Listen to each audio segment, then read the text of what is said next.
السلام علیکم بینندگان عزیز، امیدوار هستم که در هر نقطه دنیا باشین خوش و آرام باشین. خوش آمدین در برنامه ما در صدای حق تلویزیون و خدا کنه که هفته خوش برتان تیر شده باشه و با ازار خوبی و خوشی. Good afternoon and welcome to our Sadai Hack programming. It is Sunday, May 23rd, and I'm so incredibly happy and honored to be a part of a very important discussion today, which is about jealousy and envy amongst the Afghan community. امروز برنامه ما راجع به یک چیز خیلی مهم است که اصلا باید وجود نداشته باشه در کمیونیتی ما شما، که شکر افغان هستیم، مسلمان هستیم، اما متاسفانه که این موضوع بسیار وجود داره در کمیونیتی ما و همچنان بسیار مهم چیز است که همه ما متوجه باشیم. این مضمون ما هست راجع به اسودی در بین فامیل ها، اسودی در بین خسران امرای عروس یا امرای داماد خود، اسودی بین خوار بیادر، اسودی بین دو تا خورخنده یا رفیق یا دوست.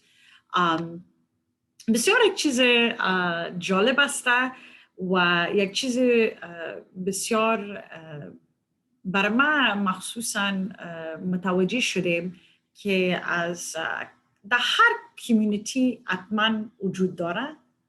آدم از اختیر نشه، چی که مسلمان باشه، چی که کافر باشه، چی که عیسوی باشه، اسودی حتما وجود داره. اما یک کم ذره زیادتر در بین افغانای ما زیاد است و یک هفته پیش سیمین جان و ما یک صحبت کردیم راجع به زمین موضوع و چقدر زیاد شده مخصوصا در بین افغانا و گفتیم بیا که امروز راجع به زمین صحبت کنیم و بگوییم که چرا هم از نگاه روانی چرا آدم اسود می باشه و همچنان از نگاه اسلامی که چرا دینی چرا این بسیار یک چیز منفی است که افغانا امرای که دیگه خود میکنن و چی رقم میتونیم امیر یک چیز یک چیز بسیار منفی یک مثبت بسازیم. So, Simin John and I were having a conversation last week about how jealousy and envy is so prevalent in our community, in our Afghan community, and how it's so important to pinpoint this and have a very open and honest discussion about it, and really talk about the psychological root, why this happens, why people feel this way from a psychological lens, but then also really talk about how this is perceived in our deen and our religion, and how Islam frowns upon this, why Islam frowns upon this, and how we should stay away from this, right? Really important things that we should definitely be more aware of.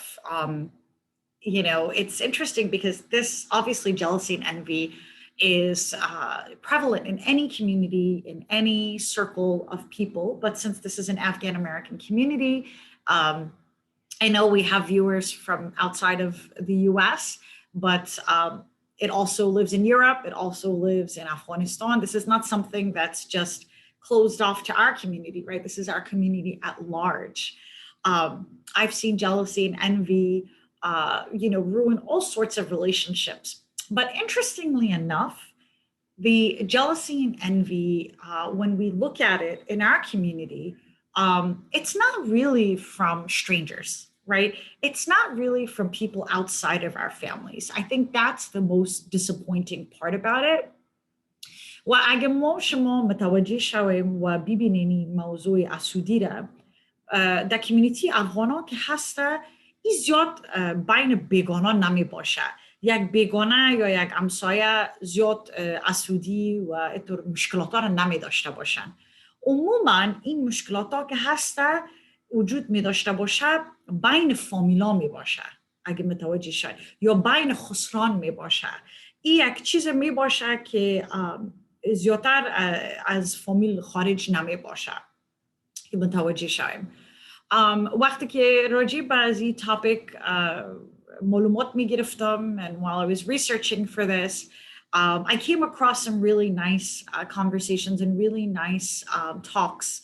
And the first one, let's start with the Islamic perspective or the deen aspect of it, right?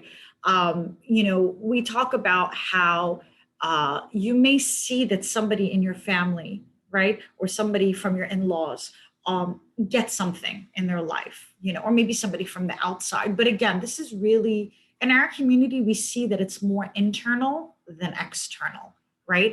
And I think that's what makes it more difficult to understand and more difficult to deal with, right?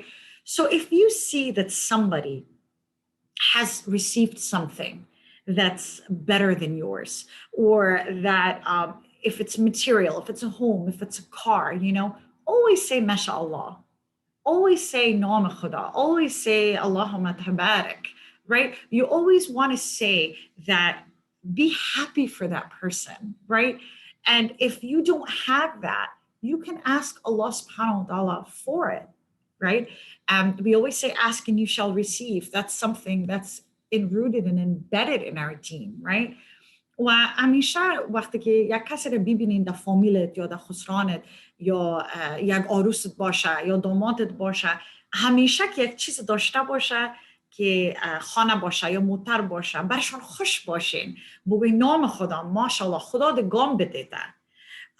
این بسیار هم خداوند تعالی از پیشتون خوش می باشه و همچنان فامیلتان از طرفتان خوش می باشه. اگه همیشه از یک عروستان اسودی نشان بدین یا امو بچیتان از پیشتان میره، امو اولادتان از پیشتان دور میشه، از بجایی که نزدیک شده بره او دور شده میره. این تشویق ما بر شما دارم، این نصیحت برتان دارم. Right? So if you are constantly envious, let's use the daughter-in-law example. You're constantly showing envy, right? She has something that, show happiness. Keep your son close to you. Show happiness behind that. Show like you have it, that means my son has it, and I'm happy for you, right? And say, mashallah. Don't allow the nazar or the hasad, right? The eye of the hasad to get in that people's lives, right? Because we believe in that. That exists, right? Nazar, یا در عربی که میگن حسد، این یک چیز است وجود داره در اسلامی، حق است، این می باشه. و ما باید کوشش کنیم که فامیلای ما حسد نگیره، نظر نشوه، برای از این که باز مشکلات تیر میشه. And jealousy, it's really important to know, is the root of discord and the root of issues amongst our ummah, right? So, ami rishi مشکلات هایی که در امه ما می باشه، در امه مسلمان ها می باشه، ریشه جدایی، ریشه جنگ، ریشه بی‌اتفاقی همش در اسودی می باشه.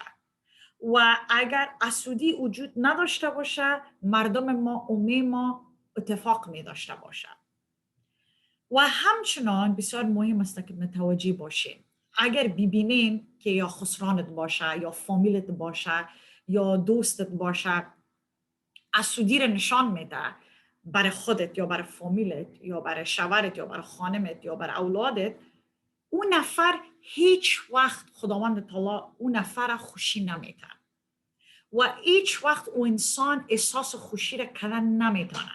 برای که هر دفعه که اون انسان میبینه که یک کسی یک چیز از خودش کده بهتر میداشته باشه، او از داخل فقط که خدای ناخواسته در میگیره، یک آتش به جانش میآید و خداوند تعالی اون نفر آرامش نمیده.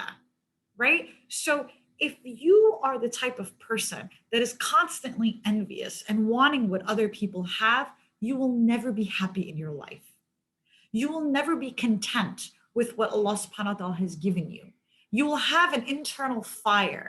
You will burn internally. And guess who is that hurting in the end? Is that hurting the person that you're jealous again? No, absolutely not. You are not hurting the person who you are showing the jealousy toward.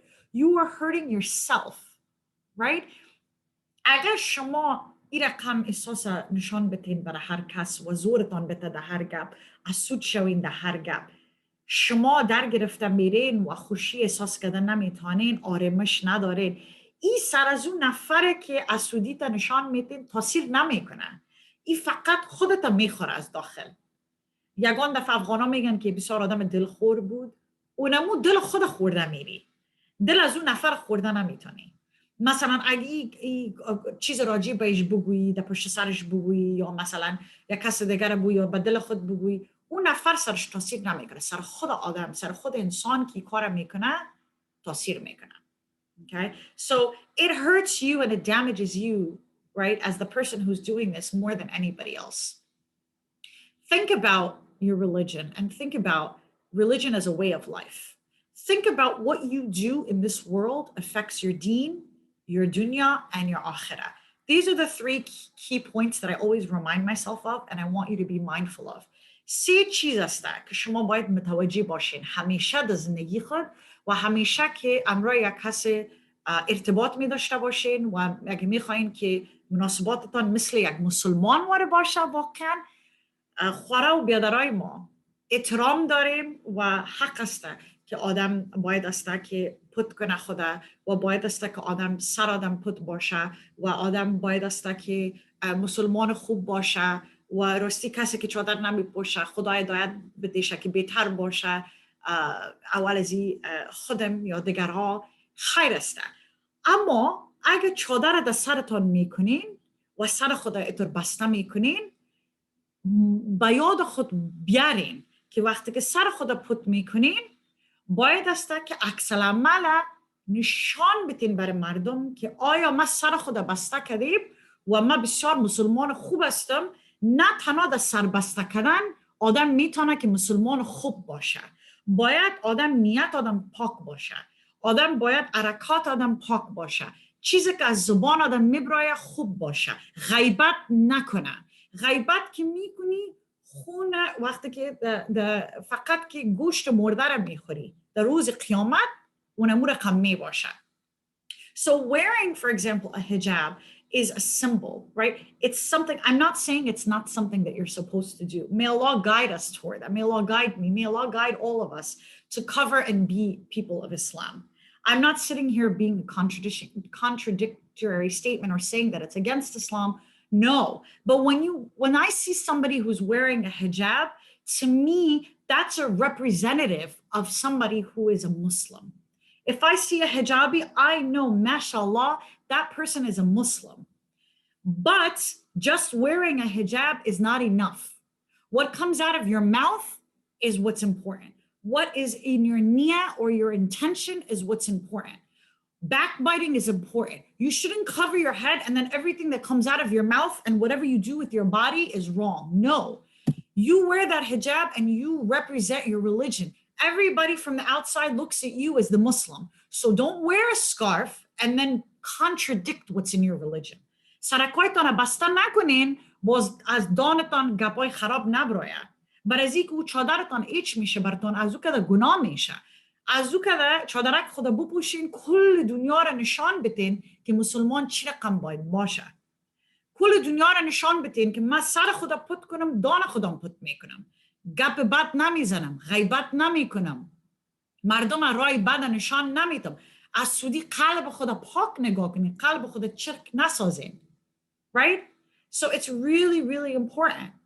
And I love and I respect my hijabis. احترام دارم بهتون، دوست دارم. آفرینتان در می روزای گرمی که سر خدا بسته میکنین، حجاب میپوشین و به خداوند تعالی کار سعی میکنین.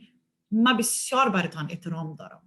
اما کل کارایتان درست بکنین. اتو شدن نمیتونه که آدم یک کار بکنه و بس خلاص من مسلمان هستم. اسلام دی جور نشده. اسلام دی نیست که یک رقم کالا بپوش، یک رقم لباس بپوش، باز چیزی که میکنی و مثلا چادر میپوشی یا خدای ناخواسته میری جادو میکنی یا میری پشت سر یک کس گپ میزنی. اونمو اسلام یک رای بد استفاده میکنی. اتو شده نمیتونه خورا و بیاد رای ما. اتو شده نمیشه. Do not be a hypocrite. That is hypocritical. او را در عربی میگه منافق. کسی که یک رقم خود نشان میده ساختگی برای کل مردم، باز کل فساد زیر پایش هسته و کل گپ و سخن پشت سرش است. اتو شدن نمیتونه. اسودی، کسی که اسودی داشته باشه، جلسی داشته باشه در قلب خود، دروازهای جنت در رویش بسته است. The person who has jealousy or arrogance, kibr, arrogance in their heart, the doors of Jannah are closed to them. So don't live your life as a hypocrite. Be as you are. Be as you are, but do the right thing, right? Do the right thing. And that means that if you're going to play the part of a Muslim, act the part of a Muslim. اگر با زبان میگی که مسلمان هستیم، نشان بده کل مردم که چقدر مسلمان هستیم. و اگر اسودی به قلبتان هسته، کبر در قلبتان هسته، دروازه جنت درایتان بسته است. Another thing that I want to say, that when you show gratitude to people, right? When you congratulate them. For example, somebody has bought a new home. Somebody has purchased a new car. Somebody has graduated from high school or college or a PhD. Say to them, congratulations, Mubarak. May Allah subhanahu wa ta'ala give you more and make you more accomplished and achieve all of your goals. And then in front of their face, you do this. Behind their back, you make dua that Allah subhanahu wa ta'ala gives them more and elevates their ranks in the dunya and in the akhirah. That is what the essence of Islam is. That is what the essence of a Muslim is.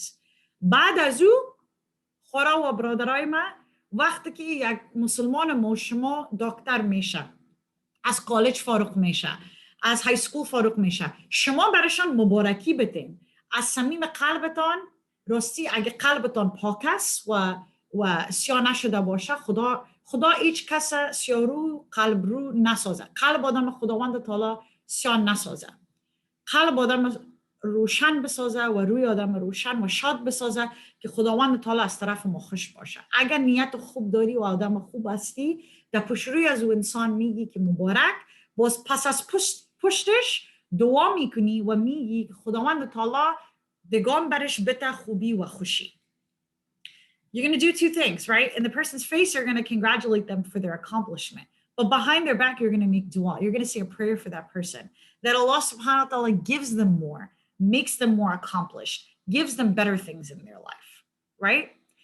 Because if you do badwa, because let's be real, Afghans have a thing called badwa, right? And not only Afghans, this is, in other cultures as well, but Afghans specifically, let's talk about us, right? Our community, we have a thing where somebody sees that somebody does something good, and instead of giving them a dua, they do a badwa. They say, oh, may Allah take this away from them. May Allah remove this from them. May Allah give them A, B, C, D, E, F, G. Astaghfirullah. Astaghfirullah, توبه توبه توبه. وقتی که در بین افغانا یگان دفعه آدم میشینه و گپایشانه و صحبتایشانه گوش میکنه، از بجایی که بر از اون نفر یک دعای خوشی و خوبی بتی، پس از پشتش بدوا میکنین. استغفرالله، توبه. بدوا میکنین، یک سه چیز دیگه اضافه به اون میسازین. خداوند تعالی این روی خوبی نته. اینا ما خودم به گوشای خود شنیدم. خداوند تعالی این روی خوبی نته. خودش بدوا میکنی، اولادش بدوا میکنی، آیندهش بدوا میکنی، آخرتش بدوا میکنی و همچنان پرسان میکنی از طرف خداوند تعالی که خداوند تعالی امیر از پیشش بگی، همین چیزی که خدا برش داده، خداوند تعالی داده، به این بزرگی خود دادیش، خود دعا میکنی که خدا پس رو از پیشش بگیره. استغفرالله. توبه بکشین و این کار تکرار نکنین. این کار اسلام نیست. این کار خداوند تعالی خوش نداره. نگفتیم که چرا، سرزی بیاییم که چرا. Let's talk about why we shouldn't make badwa, or why we shouldn't do this, and why we should make tawbah, right? When somebody does something like this, or if somebody does this. Because guess what? Who is the ultimate being who gives us things? Who is the ultimate being who does things for us? If your family member or your in-law or your neighbor receives something, whether it's materialistic or it's an accomplishment, what is the force behind that? Who is the force behind that? It's Allah. Allah is the one who distributes wealth. Okay? He's the one who controls who is poor, who is rich, who has this, who has that. He's the one, right? So, how dare you, as a human being, take that power, that authority the law has, and take it upon yourself and ask for that reversal? Think about that, right? استغفرالله. وقتی که خودت یک بدوا میکنی یک انسانه یا برش دعا میکنی یا جادو میکنی، خرابیه درای ما. این بسیار یک برنامه دیگر راجع به جادو میکنیم یک روز بخیر که اگه وقت باشد.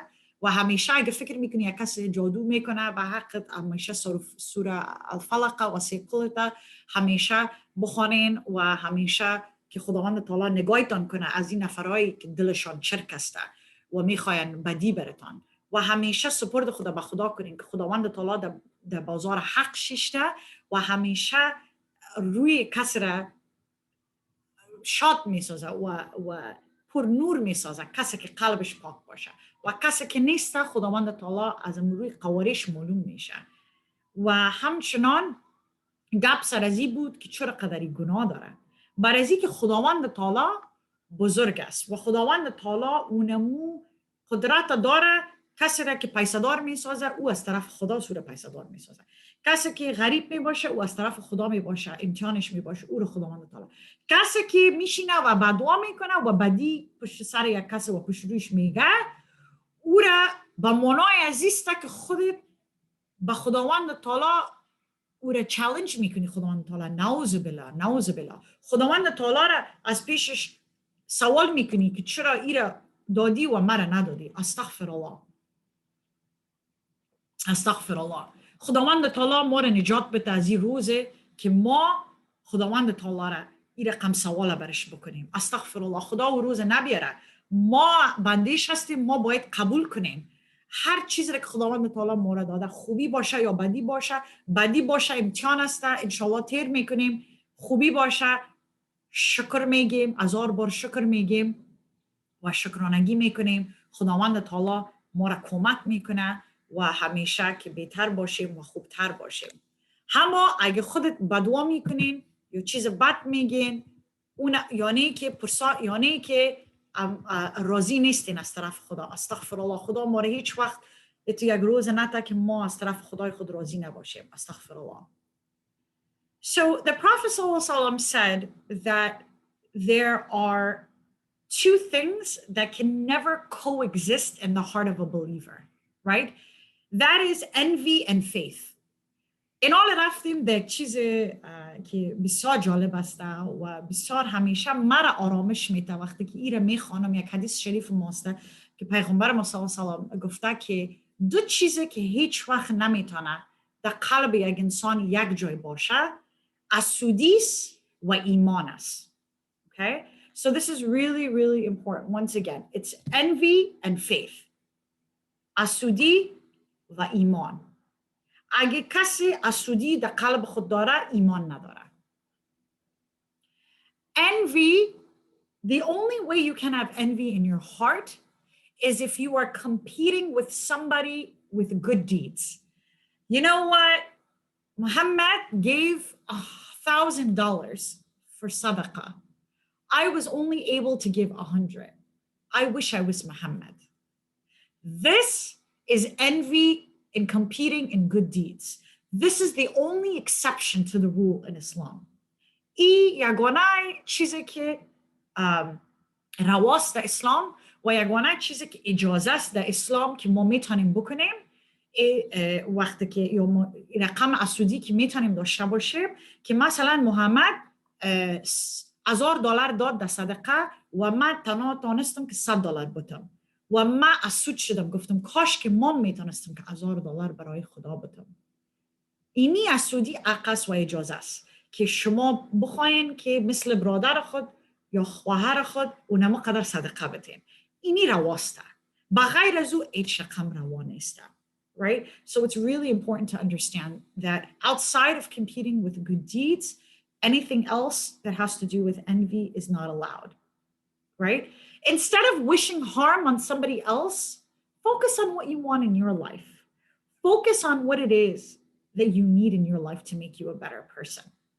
از بجایی که اقدر متوجه مردم دیگه باشین و چشمتان سر مردم باشه، سر زندگی خود فوکس کنین که چی رقم من میتونم یک مسلمان بهتر باشم، چی رقم من میتونم ایمان خود بهتر بسازم. When people ask, like, where does jealousy come from? Where is the root of this? How does this come, how does this come about? How come people feel this way, right? Why does somebody feel like they want to wish harm upon me? Why does somebody feel like they want so much bad things for me? Why does this person want this? I've never done anything wrong to this person, right? Guess what? That's the voice of shaitan. Shaitan is the driving force behind this feeling. Think about Adam, right? Think about Adam alayhi salam, and think about when Iblis, right? Iblis was an angel. Think about what was the driving force behind him not bowing down and not listening to the commandment of Allah, right? It was evil. It was a driving force. It was arrogance, right? So that's why in the story of Adam alayhi salam, in the story of Iblis, why did Iblis act like this? Because he's the driving force of evil. So if you want to listen to the driving force of evil, then that's going to always lead you to the road of jealousy and envy. But if you want to eliminate this from your life, then you will not listen. That's called self-control. When you push shaitan's thoughts and Iblis thoughts out of your mind and out of your heart and out of your soul, then you're done with him. And by the way, that's very possible. That's called self-control.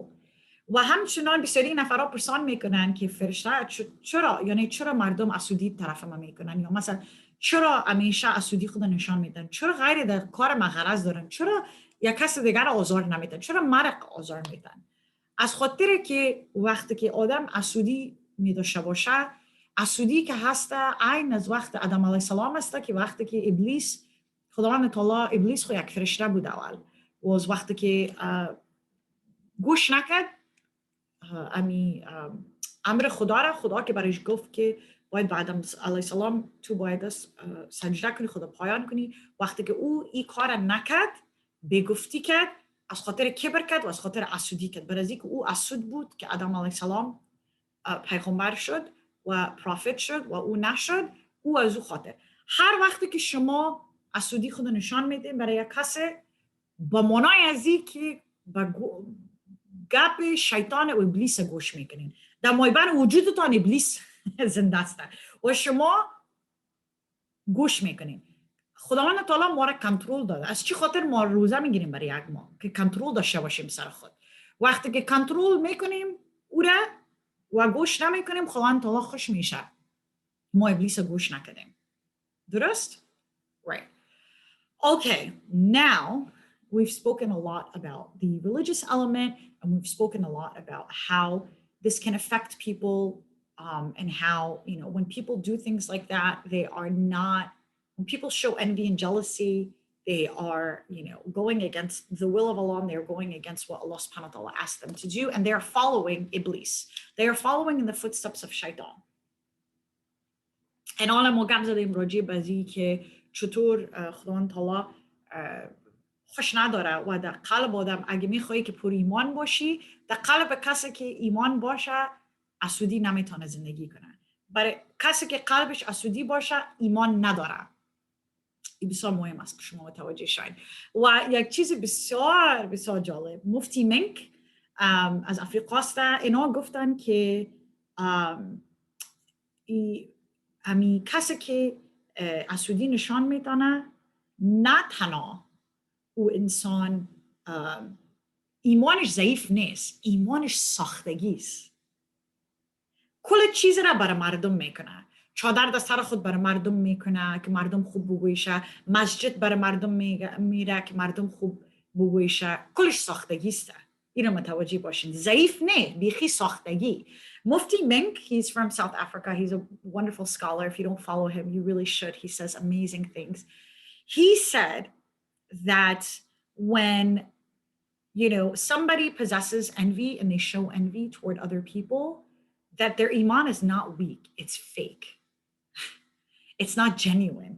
So they wear a hijab, they go to the masjid, they give sadaqah, they want everybody to shout out their name and acknowledge them. They're doing this to put on a show, not because this is genuinely one that's in their heart. That's deep, guys. That's really, really deep. I want you to really think about that. I want you to really reflect on this, right? It's really important. Now we're going to talk about the psychological lens, right? Let's talk about that. So, in verse 54 of Surah Nisa, Allah subhanahu wa ta'ala says, don't allow yourselves to be jealous against others because the results will be destructive, right? اگه میخواین معلومات بگیرین از نگاه اسلامی، میتونین که در سوره نساء برین در آیت 54 و بخوانین که نوشته است در قرآن شریف عظیم شان ما که هیچ وقت خدا اجازه ندین که اسودی رو نشان بدین به کس دیگه و نکنین برای ازی که عاقبت خوب نداره. خود خداوند تعالی در کتاب خود گفته که عاقبت خوب نداره. زندگیتان خراب میشه. زندگی از اون نفره که این کار بخش میکنی خراب نمیشه. این رو متوجه باشین. هر چی که شما بزنین و بکنین زندگی از او در دست خداست و زندگی از او رو خداوند تعالی خراب نمیکنه. اما زندگی خودت خراب میشه. So remember that the results are destructive and that's going to ruin your life, not other people's lives. You can do all this stuff against other people, but Allah will protect those people. So there are different things that jealousy can, even from a psychological lens, there are different reasons why people have jealousy and envy in their lives. It could be looks. They may think that people look better than them. It could be the family dynamic, that they may feel that a certain family looks better, not physically, but the way that their family dynamic is better than their own family dynamic. Also, that the achievements that that person has made are better than the achievements that they have made in their lives.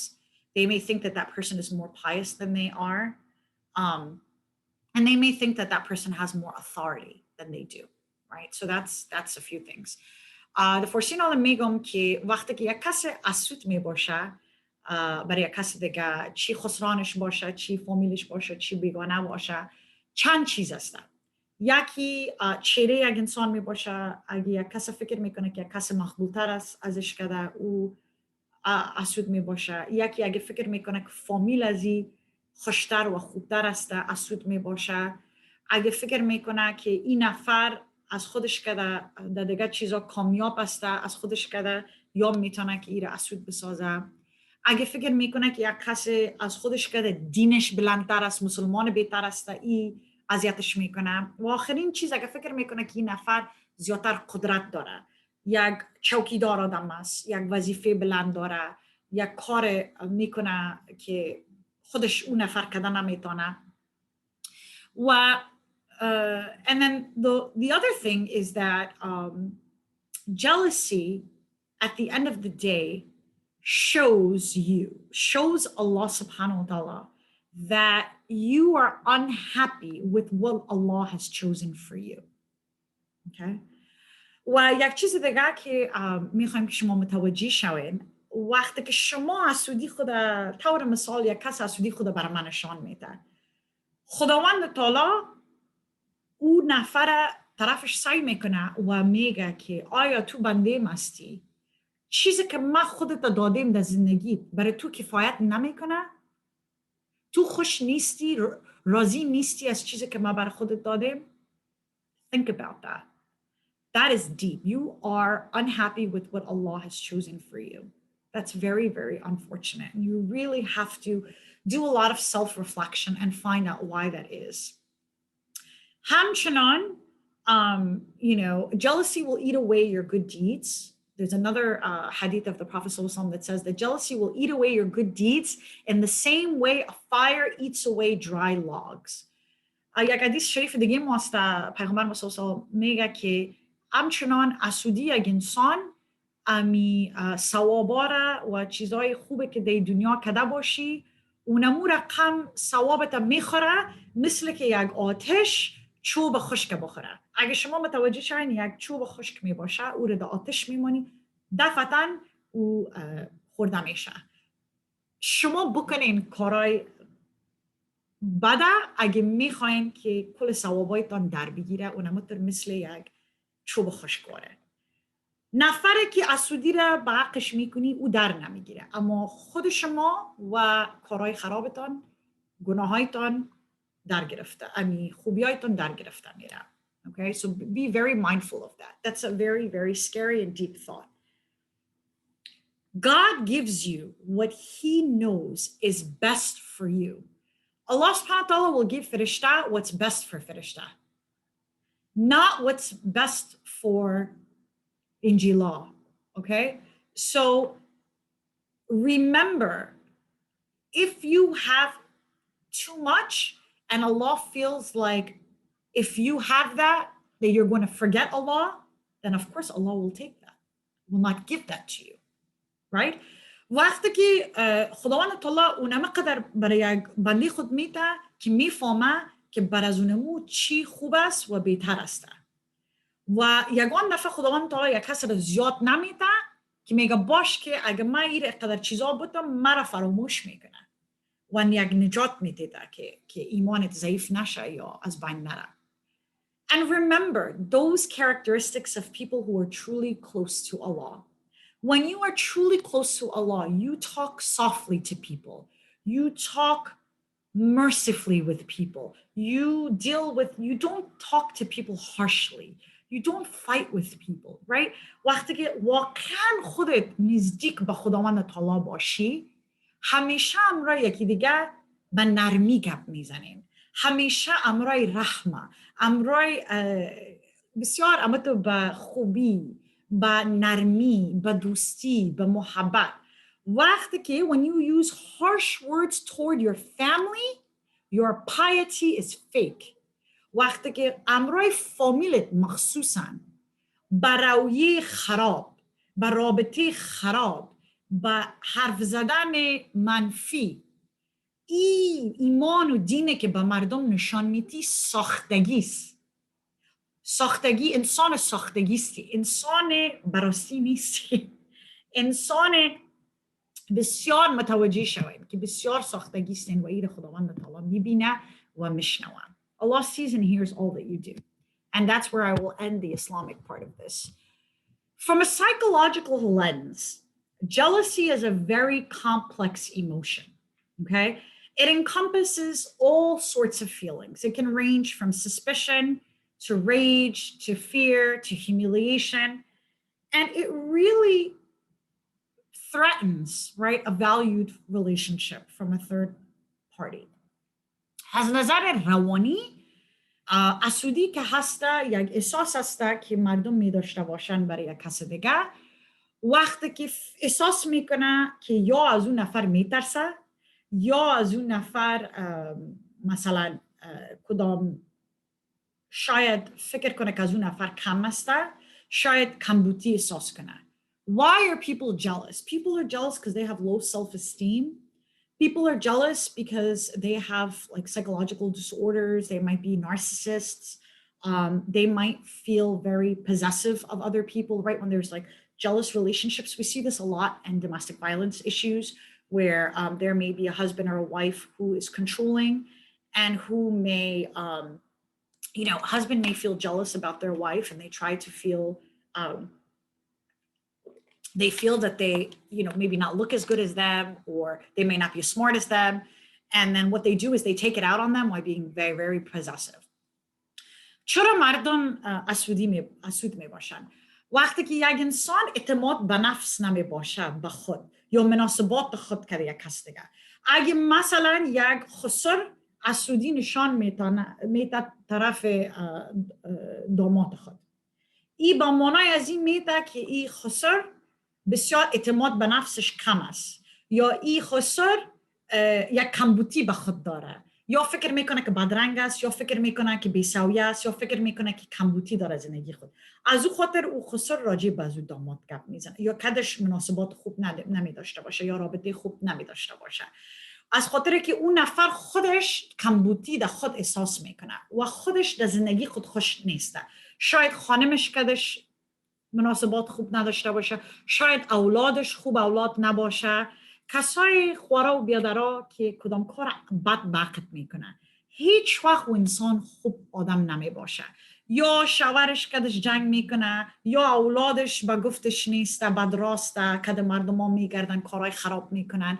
شما بسیار متوجه باشین، اول قار نشین، بفهمین، اول بگوین چرا این نفر پیش خود بگوین، پیش از اینکه جنگ کنین یا کدش روبرو شین، پیش خود فکر کنین چرا این نفر از ما سود است، کدام کمبودی در خود داره، باز در خودت او را میبینه. Right? So they have something that they lack in their lives, but they see that in you. Right? Maybe their daughter or their son is on the wrong path. So when they see that you're on the right path, they get jealous. Right? They get really, really jealous. And it's really important to know how to deal with that. It's not important really to give that any mind, right? And so how do we deal with that, right? How do we deal with that? It's really hard, right? It's really hard to fix somebody internally. You can't fix people, and people don't change. But you, as a Muslim and as a human, have the right to stand up to it and say something. The first thing, definitely, you always want to protect yourself by your 3 qul, by your salah, by your dua, by your relationship enhancing and making that relationship between you and Allah as strong as you possibly can. That's the first way, right? بسیاری نفرها پرسان میکنن من وقتی که در روانشناسی میاین از پیش ما میپرسن که چی رقم میتونی که این مشکل حل کنیم. اول از این خب باید مناسبات خودم را الله سبحانه و تعالی بسیار محکم بسازیم. 3 قولت بخوانین که جادو کس نکنید، دانه کدام کار بد چشم نظر ندید، دانه کدام این چیزها را از پیشتون دور باشه، نمازتان بخوانین، قرآن تا بخوانین، دعا کنین. The second thing is that you have to be an advocate for yourself. You have to stand up for yourself. So if somebody is doing injustice, we talked last week about injustices, right? And when somebody does an injustice toward you, you have the right as a Muslim to stand up for yourself. دوم چیز است در هفته گذشته راجع به عدالت گپ زدیم. هر انسان خداوند تعالی حق داده شه که میتونه که استاد شوه و به عدالت استاد شوه و با حق خود دفاع کنه. این حق است و این اجازه است. همچنان ضرور نیست که آدم امزبان شوه هر رقم مردم، یا مخصوصا مردمی که بی سواد هستند، سویه ندارن. هیچ ضرور نیست که آدم خدا نخواسته زبان به زبان که در آدم شوه یا خدا نخواسته کم بیاره. یک مثال خوبش داریم، افغانا میگن که مثلا میگن که در غوغا و سگ میگن که دریا چتل نمیشه. هر چقدر که اون سگ در دریا باشه و غو زده بره او دریا خود چتل نمیشه. در یک گپ، در حرف زدن هیره همیشه متوجه باشین که در گپ آسان است. میگن گپ مفت است، امریکا میگن right? Talk is cheap. People can say what they want to say. You can also choose not to engage in it, right? You know, we have this Afghan proverb where we say that when a dog barks, the river doesn't get dirty.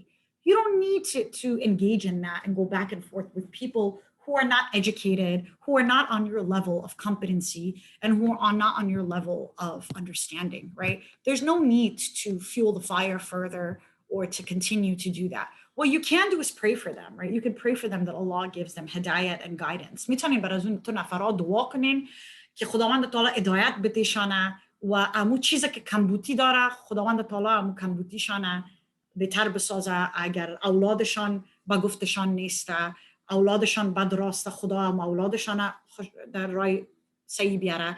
اگر شوهرشان کدشان خوب نیست، خدا مناسباتشان بهتر بسازه. اگه خودشان اعتماد به نفس نداره، خوشی نداره، خدا خوشی بتیشانه که همین نجس مرض از قلبشان برای و قلبشان پاک شوه. میتونین شما برای دیگران دعا کنین. Prayer and the power of prayer is very, very powerful, right? You can make dua for those people and ask that Allah removes those things from their heart so that they don't bother you anymore. And at the end of the day, I encourage the Afghan American community and the community at large to be loving with each other, love each other, embrace each other, support each other, uplift each other, empower each other, right? آخرین نصیحت ما هست برای هوانای ما شما که در امریکا هستند، در اروپا هستند، در خارج که این برنامه رو میبینه. قضاوت نکنین. خداوند تعالی قاضی است. ما و شما یک بنده هستیم، یک انسان هستیم. این همیشه به فکر خود داشته باشین. یکی دیگه خود دوست داشته باشین. دی کرونا کووید چقدر نفرار ما، چقدر دوستای دل خود، عزیزای دل خود از دست دادیم. این یک درس اگه برای شما نبوده باشه خیلی چی می باشه؟ دوستای خود از برای خدا از دست دادین، فامیل های نزدیک خود از دست دادین. چطور شما نمیفهمین که از امروز تا صبح چی میشه؟ یک ذره پن بگیرین، یک ذره درس بگیرین. زندگی خدا دایی تیر کنین که یکی دیگه خود دوست داشته باشین. حمایت کنین یکی دیگه خدا. اتفاق بیارین. یکی دیگه خدا بالا آورده برین و بالا بزنین، نه پایان بزنین. هیچ کس را آخرین گپ مسینمی. هیچ کس را اذیت نمیکنین غیر از خدا و باز خدا جزا شما را میده. کوشش کنین که در جزای خدا داخل نکنین. کوشش کنین که در نظر خدا، در نظر مردم مهم نیست. در نظر مردم چی رقم هستین قدر مهم نیست. در نظر خدا مهم است که چی رقم خدا نشان بده. و هر چیزی که شما میگین و هر کاری که شما میکنین به الله سبحانه و تعالی میشنوه و میبینه. و وضعیتی که شما که یکی دیگه خود میکنین خداوند تعالی میبینه و میشناسه. کوشش کنین که خدا در نظر خدا نشرمانین و سربلند باشین. و اینمی دوباره دارم که الهی خدا را پیش خداوند تعالی سربلند باشین. اینمی مهمترین چیز است. مردم مهم نیست. خداوند تعالی مهم است. I'm going to leave you with this, right? The most important thing that you can do in your life is to live a righteous life and to have a loving and harmonious relationship with people so that Allah sees you in the best light. It doesn't matter how people see you. People are always going to have a problem with you. Don't worry about that. Pray to be of those people that are righteous and that are loved so that when you die, your legacy is a legacy of love, not a legacy of hate, not a legacy of hatred. That's not going to do you any good in your deen, dunya, or akhirah. I hope that you enjoy the rest of this lovely Sunday afternoon. And I hope that you could really understand that what I was saying earlier was that, act the part. Don't play the part. Don't just appear a certain way and then act another way. Do not be hypocritical. Be a God-fearing human. از خدا بترسین. اینطور زندگی را پیش نبرین که خدا ناترس باشین. این رقم نه در این دنیا براتون تاثیر نداره، نه در اون دنیا، نه در آخرت. If you have any questions or comments, please do put them at the bottom of the screen. If you make inappropriate comments or if you say things that are out of line, we do have the right to remove your comments. We do have the right to block them if you are saying things that are out of the line. Have respect for people so that people can respect you. میتونین شما کامنت خود در زیر اسکرین نوشته کنین یا در نمره تلفن زنگ بزنین اگر میخواین امروز صحبت کنین، سوال داشته باشین. اما اگر شما کدام کامنت بسازین که صحیح نباشه و از گفته افغانا از خط تیر شوه، ما این حق داریم که کامنتتان رو بلاک کنیم یا دیلیت کنیم. کوشش کنین که احترام داشته باشین، با احترام باشین، که مثلا احترام داشته باشین برای کسی و اگه کدام چیز داشته باشین که کدام سوال داشته باشین یا کدام چیزی که باشه که به احترامی کسی باشه، ما میتونیم حق زیر داریم که او کامنت پس کنیم از فیسبوک. So please ask questions, make comments, have your opinion, no problem. We want to hear your opinion, but we don't want you to be disrespectful. Okay, so we have the right to remove things. بعضا میتونین که نظر خود راجع به ازمی برنامه بگوین که راجع به از این موضوع باشه 100% میتونین کامنت خود نوشته کنین. ما بسیار کوشش میکنیم پور جوابش بدیم یا براتون زنگ بزنیم یا مشکل حل کنیم، همه با احترام. مهم است اخلاق یک انسان از هیچ چیز که در دنیا که اخلاق یک انسان مهمتر نیست. Right? Your character, your akhlaq is the most important thing about you. That's what people are going to remember when you die. وقتی که از این دنیا رفتیم اون چیز مردم متوجه می باشن که اخلاق از انسان چطور بود، خوب بود یا خراب. So please be very mindful of what you write. And again, it was wonderful spending this time with you. Please reflect and think about this, and we're very happy to hear from you. بازم چیزایی که ما گفتیم امروز یاد کوشش کنین که متوجه شوین و نشته کنین راجع بهش نظرتانه و خوش هستم که بخونم بخیر. در هر دنیا، در هر نقطه دنیا باشین، خوش و آرام باشین. No matter where you are in this world, may you be at peace. از طرف صدای حق تلویزیون تشکر از وقتتان. شب و روزتان خوش. تشکر. خداحافظ. السلام علیکم.